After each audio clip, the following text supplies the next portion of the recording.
The 17th verse says, He laid His right hand on me, saying to me, Do not be afraid, I am the first and the last.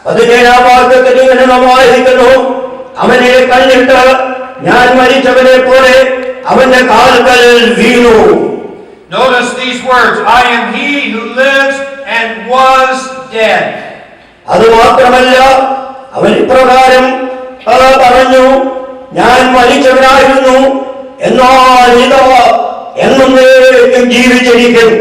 And behold, I am alive forevermore, amen, and I have the keys of Hades and of death.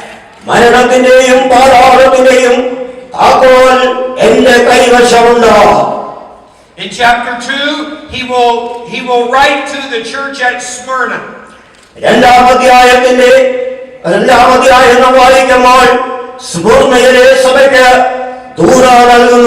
And Jesus will say, These things says the first and the last, who was dead.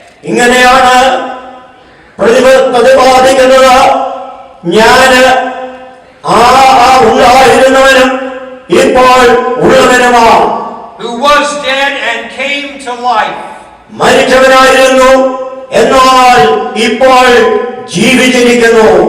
And the 10th verse he says, Do not fear any of those things which you are about to suffer. Indeed, the devil is about to throw some of you into prison, that you may be tested, and you will have tribulation 10 days. Notice, be faithful unto death, and I will give you the crown of life.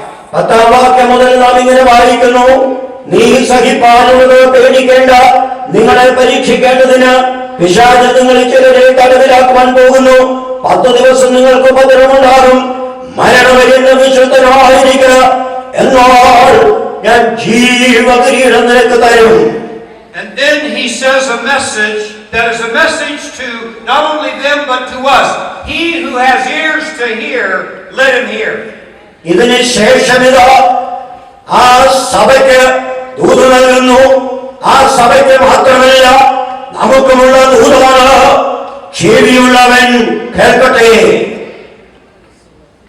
The psalmist would say, in the most familiar psalm that everyone knows, Psalm 23.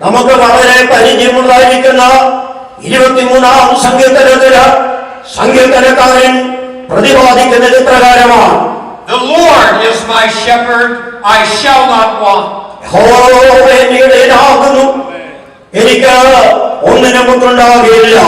Even though I walk through the valley of the shadow of death, I will fear no evil, for you are with me.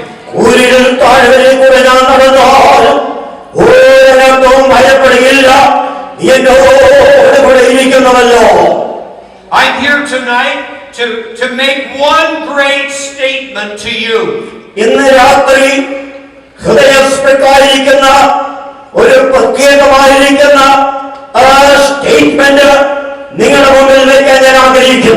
We can talk about death. We can analyze death. We can talk about how to handle death when it comes.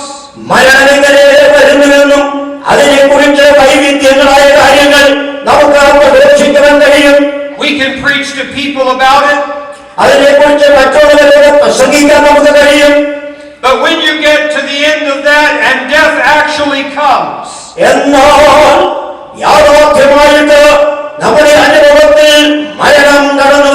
there is one great overriding truth. The Lord is my shepherd. Even though I walk through the valley of the shadow of death, I will fear no evil.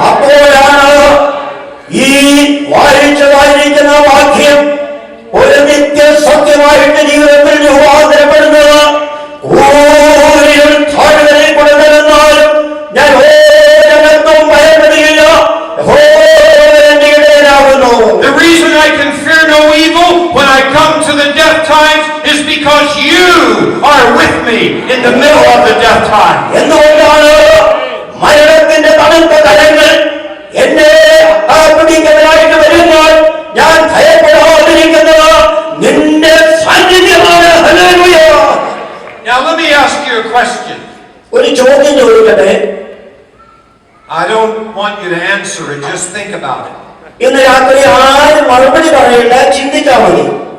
Have you ever wondered if he would really be there when death comes?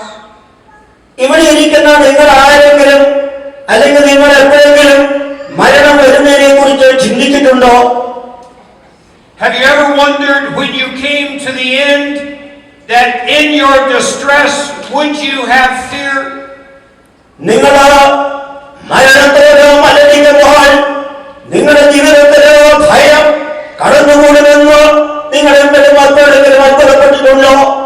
Have you ever wondered that if in the darkness of the shadow of the valley you would be comforted by feeling his rod and his staff, that in the darkness you would know that he is still there?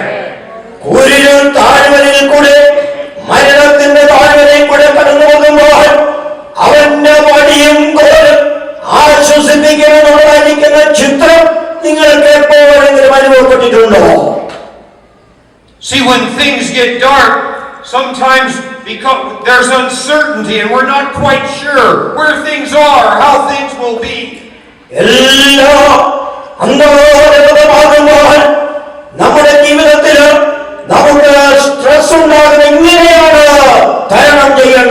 But this psalmist would say that God himself, he makes darkness his secret place.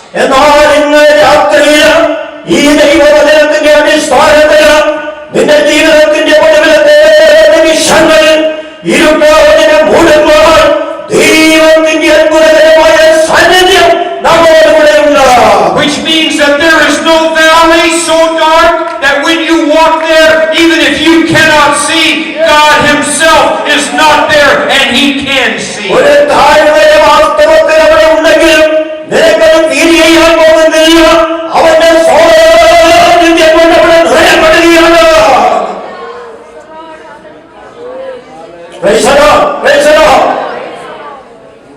Now, I am a doubter by nature.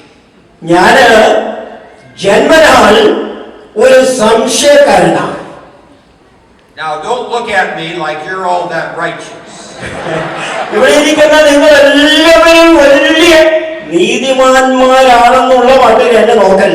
My parents did not name me Thomas, but it would have been a good name for me.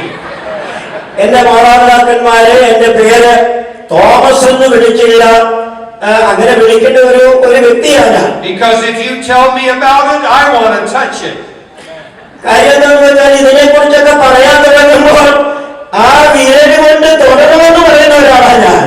I know I can see it, Lord, but if I could just touch it with my hand, then I'd really know.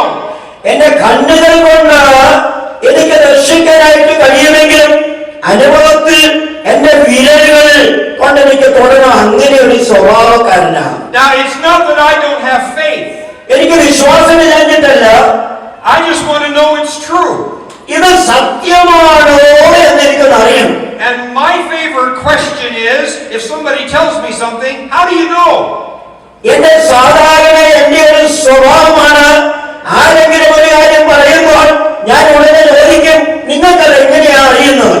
How many of you are kind of like me? You want to know.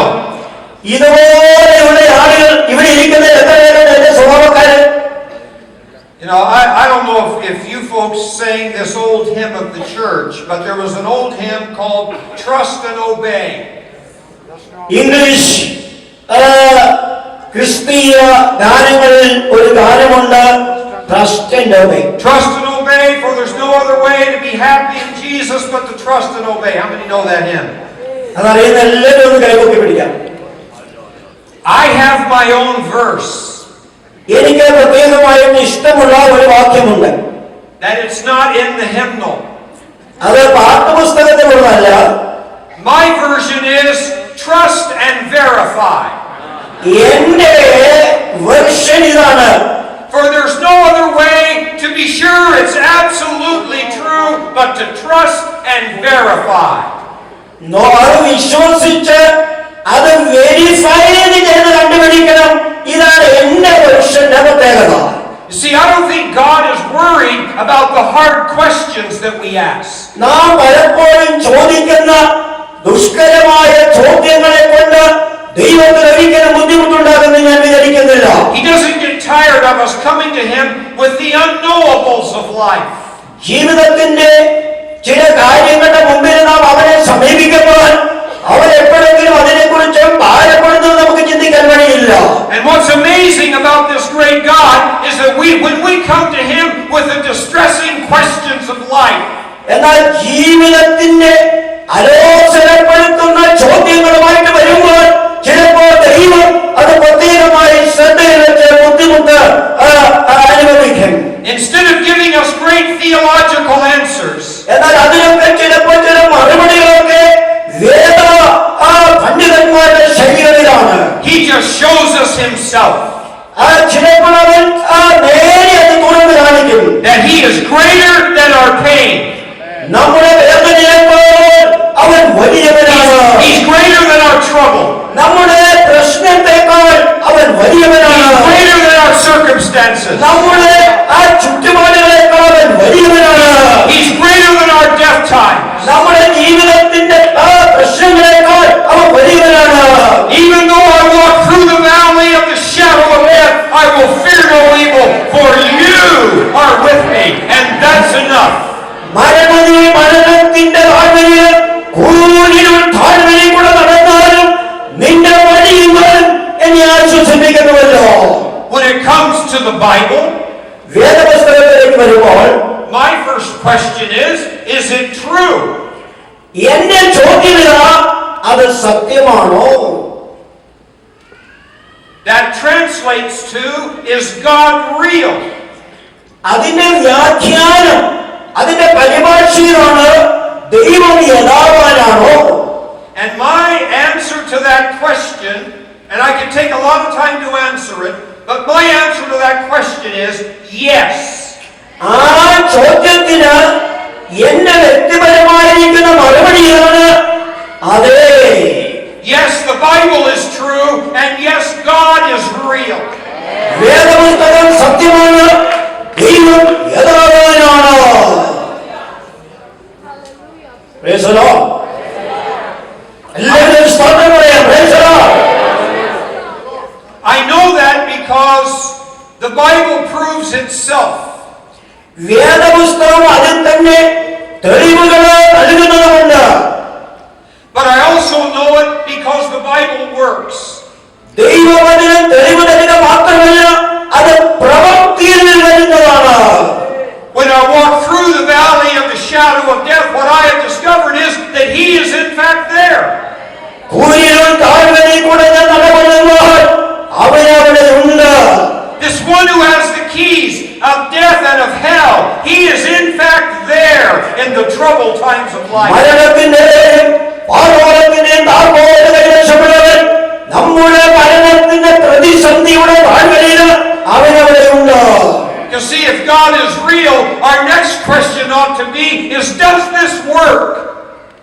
ദൈവം യഥാർത്ഥമാണെങ്കിൽ, സത്യമാണെങ്കിൽ ഇത് പ്രവൃത്തിയിൽ കാണുന്നുണ്ടോ? Or when we come to the death times, are we at the mercy of death? നാം മരണത്തോട് സമീപിക്കുമ്പോൾ അവിടെ ഇത് പ്രവർത്തിക്കുന്നുണ്ടോ, ദയ ലഭിക്കുന്നുണ്ടോ? Or is there a life that comes out of death, no matter how horrible the circumstances are?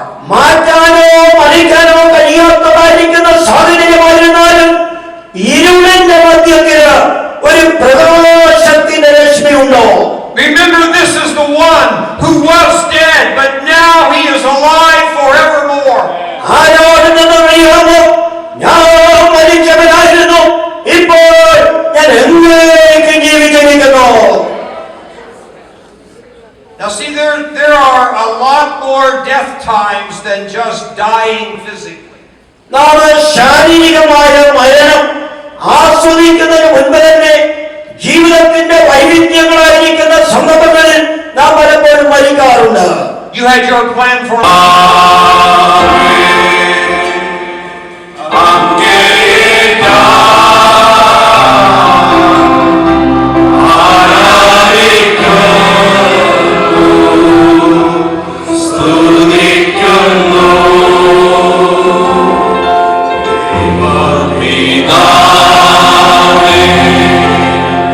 അങ്ങേ